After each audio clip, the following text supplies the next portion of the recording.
రాష్ట్రంలో జగన్మోహన్ రెడ్డి అరాచక పాలనను అంతమొందించడమే లక్ష్యంగా యువనేత నారా లోకేష్ చేపట్టిన చారిత్రాత్మక యువగళం పాదయాత్రకు అక్షర రూపమిస్తూ సీనియర్ జర్నలిస్టు పెమ్మరాజు కృష్ణకిషోర్ రచించిన శకారంభం పుస్తకాన్ని టీడీపీ జాతీయ ప్రధాన కార్యదర్శి లోకేష్ ఆవిష్కరించారు.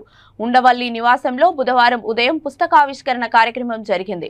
2300 గ్రామాల మీదుగా 226 రోజుల పాటు కొనసాగి 5 కోట్ల మంది ప్రజల ఆశలు ఆకాంక్షలను ప్రతిబింబిస్తూ తొలి రోజు నుంచి ముగింపు వరకు యువగళం జరిగిన తీరు, ఎన్ని అడ్డంకులు ఎదురైనా లోకేష్ పట్టుదలతో ముందుకు సాగిన విధానాన్ని శకారంభం పుస్తకంలో కళ్లకు కట్టారు.